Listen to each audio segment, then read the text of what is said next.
And now for an amazing story. Inspired by the book of Hebrews, chapter 10, verses 24 and 25. Ethan and Marco followed Lily and Emma up the rope ladder into their treehouse. They all collapsed onto the floor, taking long drinks from their water bottles. Marco twisted to look at his shoulder. I have, how do you say it? Poison ivy? Just look at all the scratches on my arm from the blackberry brambles. I've got bruises from the zip line. Ethan grinned at them all. At least my sore knee is better.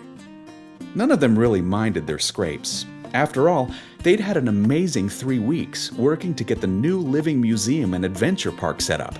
The director, Rick, had given them a chance to help when he learned they'd spent all summer attempting to discover what was beyond the fence. We've gone to try out all the fun stuff. Before anyone else even gets to go inside. It was true. Ethan had climbed the most incredible rock formation he'd ever seen and taught his friends how to get started too. Easy on the belay rope. Emma had helped to test all the equipment in the park's communications and control room. Director Rick, this is Control. Come in, Director Rick. Is that a 10-4? Marco had helped to finish the dock along the river for the tubing run, and even showed Ethan how to avoid hammering his own thumb. Hold the hammer like so. Very good.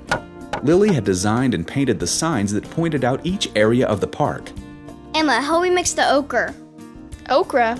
Isn't that some weird vegetable? No, silly, it's a color of paint.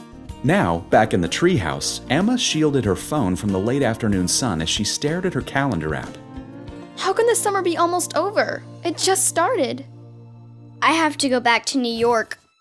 Mom and Dad are putting me in that STEM school so I can study tech stuff. Ethan turned to Marco. At least you and me will be starting at Logan Middle together. Lo siento, amigo. I'm younger than you. Grade 5. 5th grade? We all thought you were in starting 6th grade like us. We'll totally never see each other. What am I gonna do in this city without you guys to encourage me? What are all of us gonna do when we can't hang out every day? We need an idea.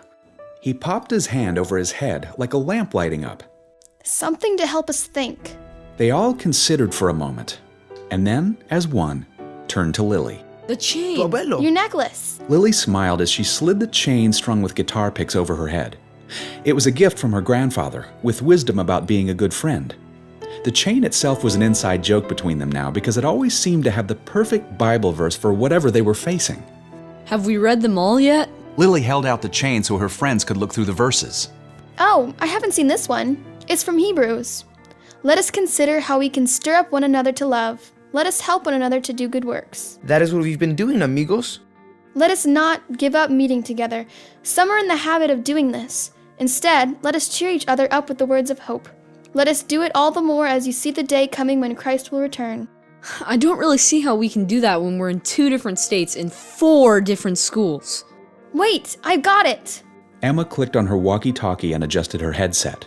Director Rick, this is Emma. Director Rick, come in. Half an hour later, the 4 friends had scrambled back down the ladder, up the trail, and through the hidden door in the fence. Now they stood in the park control room with Director Rick. Looks like you've had a brainstorm, Emma. Emma took a deep breath and laid out her plan.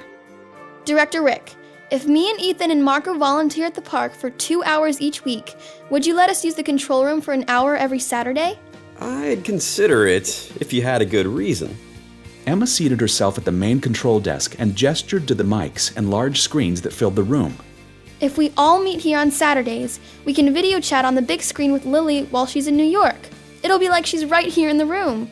I could even introduce you to my grandpa George. And I can tell you about all the awesome new climbs I find. And what I'm learning at my new school. And all of the things from God that he is showing us. Director Rick smiled broadly. I'm hearing at least 5 good reasons. So you'll let us do it?